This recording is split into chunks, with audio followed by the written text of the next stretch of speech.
नमस्कार दोस्तों, आपका स्वागत है हमारे यूट्यूब चैनल स्टडी कॉन्टिनेंट में। आप जैसा कि आपको पता है, इस सेशन में हम 3000 प्लस क्वेश्चन कर रहे हैं सिविल इंजीनियरिंग के। और अभी प्रेजेंट में हम बिल्डिंग मटेरियल से संबंधित क्वेश्चन हल कर रहे हैं। देखते हैं आज का पहला क्वेश्चन। बेसाल्ट पत्थर प्राकृतिक रूप से कैसा होता है? तो बेसाल्ट पत्थर प्राकृतिक रूप से अग्नीय हो एग्नियस रॉक होता है। कैसा होता है? एग्नियस रॉक होता है।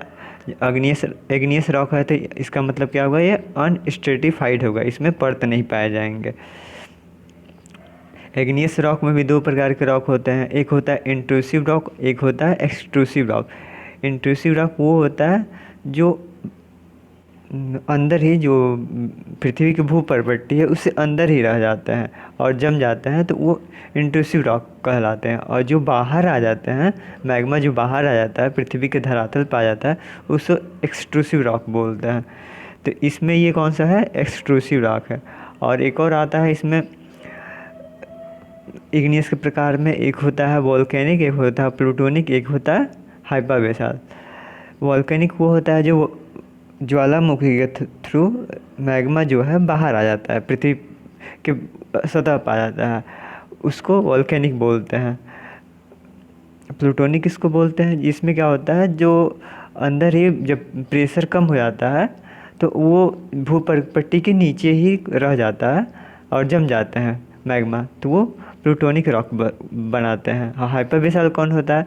जो भूपट्टी के थोड़े से नीचे रह जाते हैं, वो हाइपरबेसाल्ट चट्टान कहलाते हैं, रॉक कहलाते हैं। अब यहाँ देखते हैं पूछा गया है बेसाल्ट किस प्रकार का है। तो बेसाल्ट एग्नियस है, एग्नियस हमारा ऑप्शन में नहीं दिया है।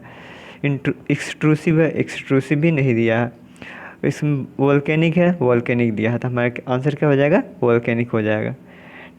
मेटामॉर्फिक किससे बोलते हैं? मेटामॉर्फिक वो रॉक होता है जिस पर हाई प्रेशर और टेम्परेचर के बाद उसके रूप में परिवर्तित हो जाता है और बदलाव आ जाते हैं, तो इसको मेटामॉर्फिक रॉक बोलते हैं।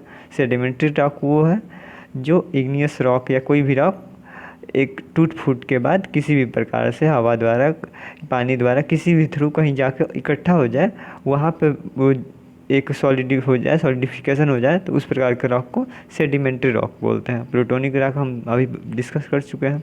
नेक्स्ट क्वेश्चन देखते हैं। पोत घाट निर्माण के लिए सबसे उपयुक्त पत्थर कौन सा है? तो पोत घाट निर्माण में कौन सा पत्थर यूज किया जाता है? पोत घाट निर्माण मतलब से तात्पर्य जो समुद्र के किनारे जो भी कार्य किए जाते हैं, खंभा हुआ, जो पुल्स बनाए जाते हैं, पोर्ट बंदरगाह हुआ, वहाँ जो पत्थरें यूज की जाती हैं, तो वहाँ पर किस प्रकार के पत्थरें यूज की जाती हैं? तो वहाँ पर हम इस प्रकार के पत्थर यूज करते जिसकी वाटर एब्जॉर्बेशन क्षमता जो है सबसे कम से कम हो, वो कम से कम वाटर एब्जॉर्ब करता हो। तो यहाँ में इन सब में सबसे ज़्यादा कम वाटर एब्जॉर्ब करने वाला पत्थर कौन सा है? स्टोन कौन सा है? ग्रेनाइट है।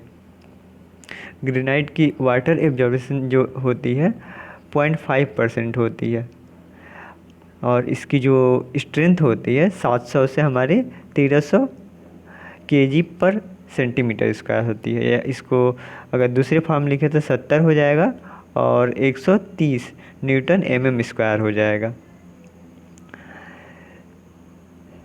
और जो भी मिनिमम रिक्वायर्ड होता है जिसको यूज में लाया जा सके, कंस्ट्रक्शन में यूज में लाया जा सके, उस मिनिमम वाटर एब्जॉर्बेशन क्षमता जो होती है उसकी अवशोषण, जल अवशोषण जो होती है 0.6% से अधिक नहीं होना चाहिए। नेक्स्ट क्वेश्चन देखते हैं। Los Angeles test for aggregates is made to determine, अर्थात लॉस एंजलिस जो परीक्षण किया जाता है क्या ज्ञात करने के लिए किया जाता है? जो स्टोन्स पे किए जाते हैं, तो यह अपघर्षण, क्या बोलते हैं, एब्रेसिएशन टेस्ट रेजिस्टेंस ज्ञात करने के लिए किया जाता है। इसमें सीधा सा मतलब हमारा घिसाव से मतलब है,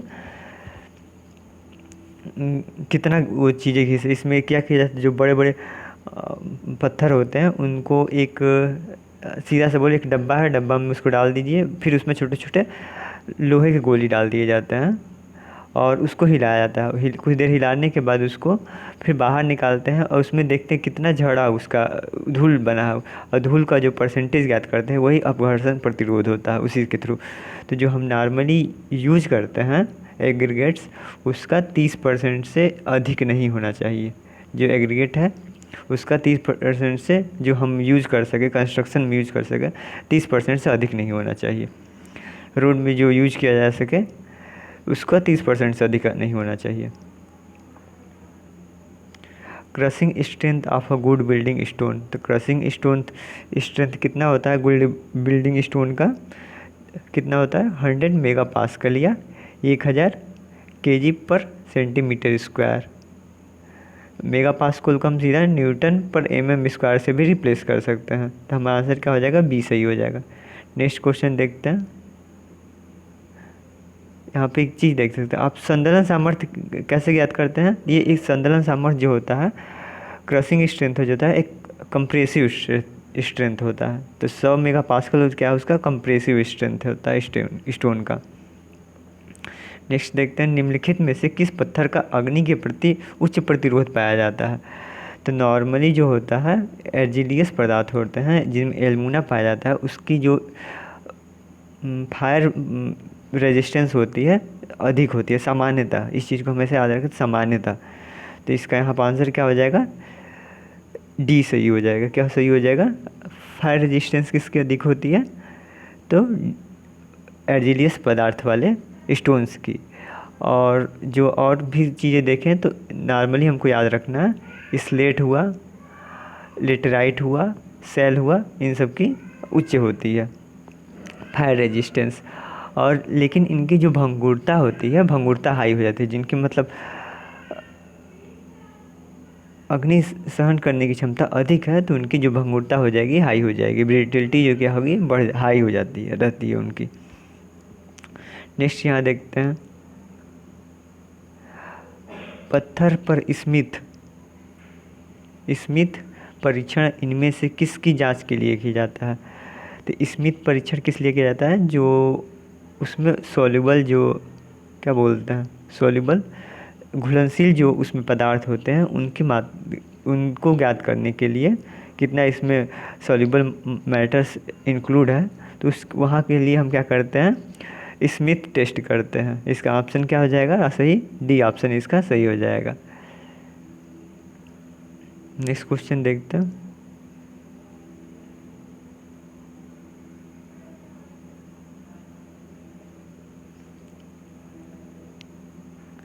वह सिलिका युक्त बलुआ पत्थर जिसमें कायांतरण अर्थात मेटामॉर्फिज्म की क्रिया की जाती है, उसे निम्न में से क्या कहा जाता है।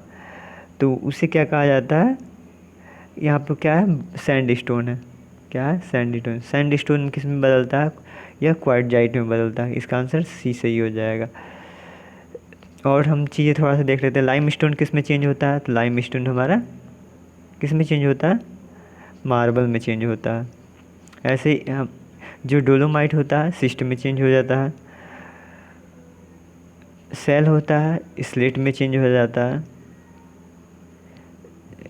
ग्रेनाइट है नीज में चेंज हो जाता है।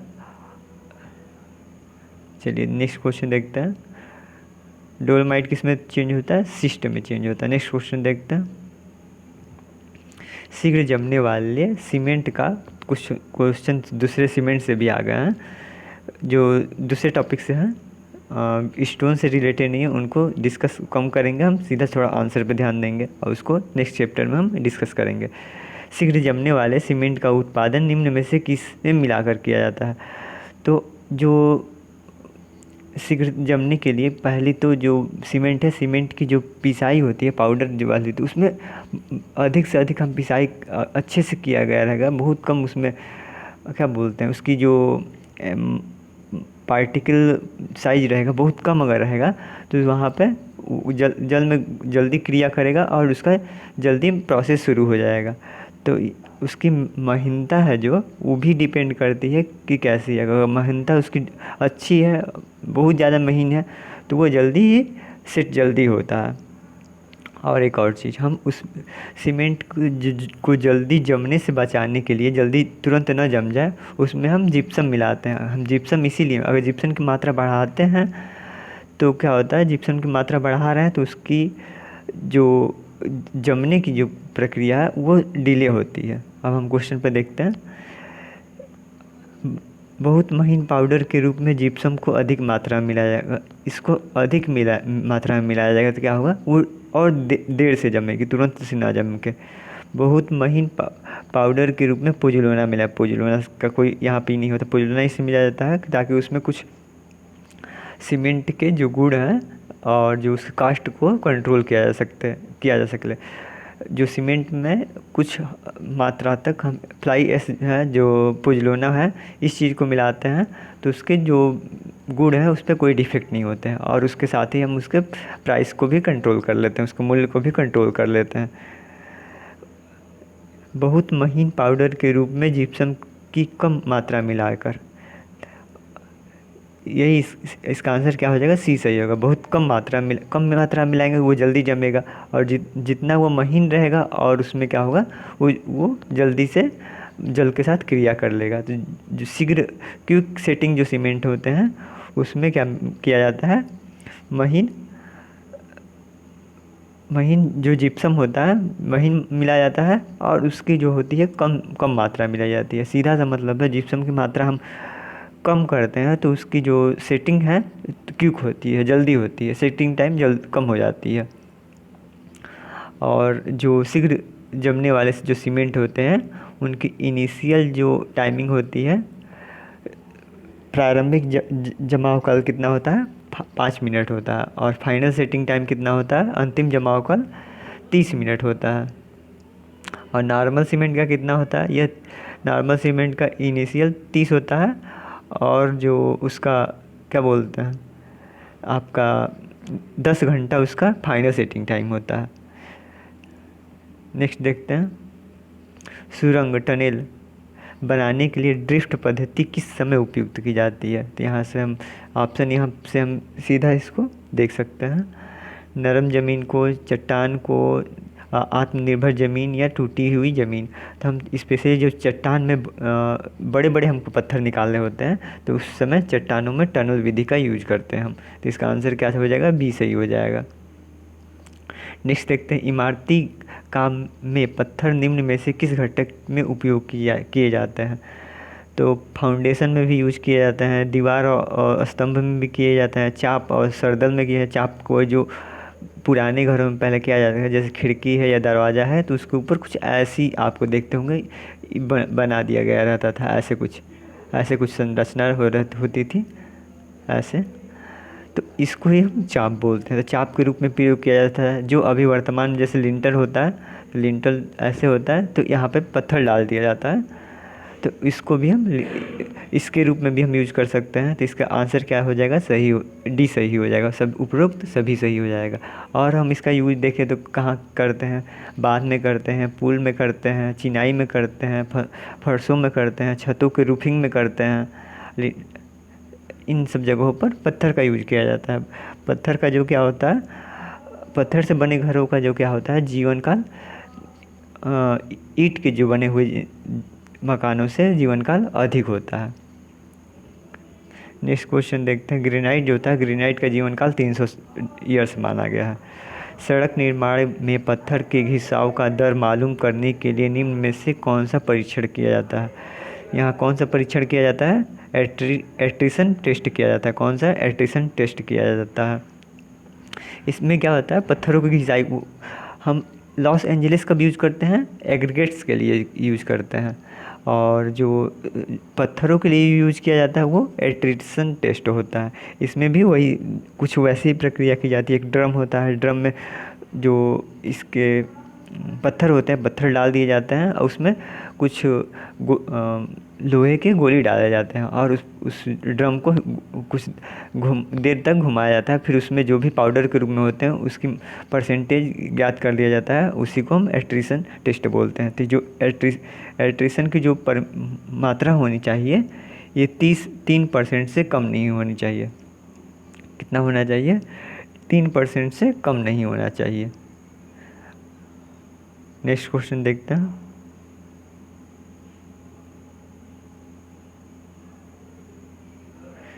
जो ईंट वजन में हल्की होती हैं, ऊष्मा संचरण, ध्वनि एवं नमी कम करती हैं, उसे कहते हैं। खोखली ईंट भी बोलते हैं, कैविटी भी ईंट भी बोलते हैं, कुस्कीय ईंट भी बोलते हैं। इसका आंसर क्या हो जाएगा? डी सही हो जाएगा। जो खोखली ईंटें होती हैं उनका जो टोटल उनका वॉल्यूम होता है, खोखले भाग का जो वॉल्यूम होगा उसका 50% होगा। अगर टोटल जो ईंट है उसका आयतन है, जो उसका आयतन है 100 है, तो उसका जो खाली भाग का जो आयतन होगा 50 होगा। इसका जो सबसे अच्छा बढ़िया यूज कहाँ का किया जाता है, जैसे जहाँ की कोस्टल क्या बोलते हैं, हिमपात वाली जो क्षेत्र है, हिमपात वाले क्षेत्र हैं, ठंडे प्रदेश है, तो वहाँ पर जो इस प्रकार के दीवारों का प्रयोग किया जाता है, ताकि जो बाहर की है और अंदर के बीच जो वायु दीवारों के बीच बना रहेगा वो एक अच्छा ऊष्मा कुचालक की तरह वर्क करता है। तो यहाँ पे चीज़ें यहाँ पर सही हो जाती हैं। यहाँ पे जो पार्टीशन वॉल के रूप में यूज किया जाता है, या फिर जहाँ बहुत ज़्यादा टेम्परेचर हाई रहता है, तो बाहर के टेम्परेचर अंदर और रूम के टेम्परेचर को चेंज करने के लिए एंड इस टाइप के भवन से बने होते हैं, इस टाइप के ईंटों से उनकी एयर कंडीशनिंग करने की रूम को आसानी होती है और अच्छा वर्क करता है। नेक्स्ट क्वेश्चन देखते हैं। अच्छी ईंट की चिकनी मिट्टी में एल्मुना की प्रतिशत कितनी होती है? तो एल्मुना की प्रतिशत कितनी होती है? 20 से 30%। कितना होती है एल्मुना की प्रतिशत? 20 से 30% होती है। और इसमें क्या होता है, थोड़ा सा हम इस घटक को थोड़ा सा देख लेते हैं कि इसमें क्या क्या होता है। सैंड होता है, क्या होता है? सैंड होता है, क्ले होता है, आप क्ले बोलिए या फिर एल्मुना बोलिए, लाइम होता है, आयरन ऑक्साइड होता है और मैग्नीशिया होता है।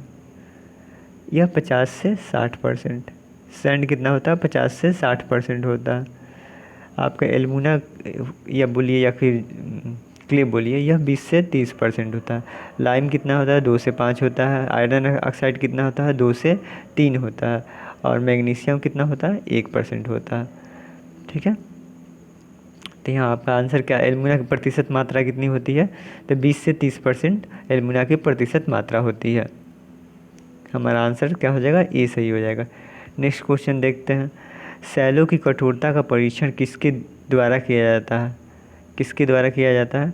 स्मिथ टेस्ट हमने जस्ट अभी पढ़ा कि वो जो स्टोन है उसमें जो सॉल्युबल मैटर है उसको ज्ञात करने के लिए हम स्मिथ टेस्ट करते हैं।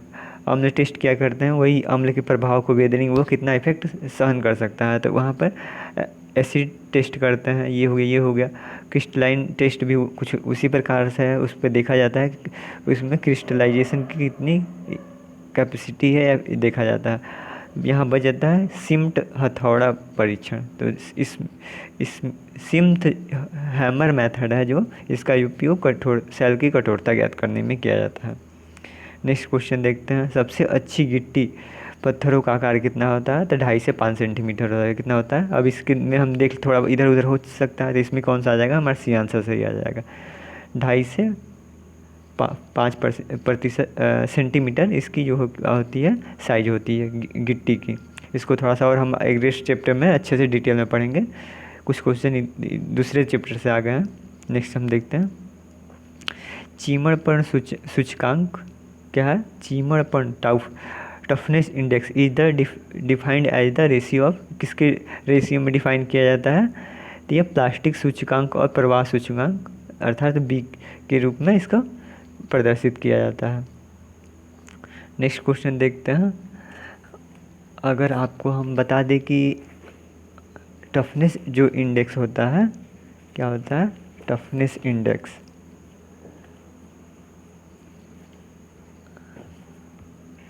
चलिए इसको नेक्स्ट चैप्टर में टफनेस इंडेक्स के बारे में डिटेल में देखेंगे। निम्नलिखित में से किसकी अधिक आग प्रतिरोधी विशेषताएं होती हैं? क्वेश्चन हमारा क्या पूछ रहा है? निम्नलिखित में से किसकी फायर रेजिस्टेंस प्रॉपर्टी अधिक होती है। तो किसकी अधिक होती है? हमारा बलुआ पत्थर सैंडस्टोन की फायर रेजिस्टेंस क्या होती है? अधिकतम होती है। और इससे हमने पहले ही मतलब देखा कि अर्जिलियस जो पदार्थ होते हैं उनकी फायर रेजिस्टेंस क्या होती है? अधिक होती है। चलिए आज के लिए बस इतना ही। धन्यवाद। आपका दिन शुभ हो। अगर आपको वीडियो अच्छा लगा तो लाइक कीजिए और हमारे चैनल को सब्सक्राइब कीजिए डेली वीडियो देखने के लिए।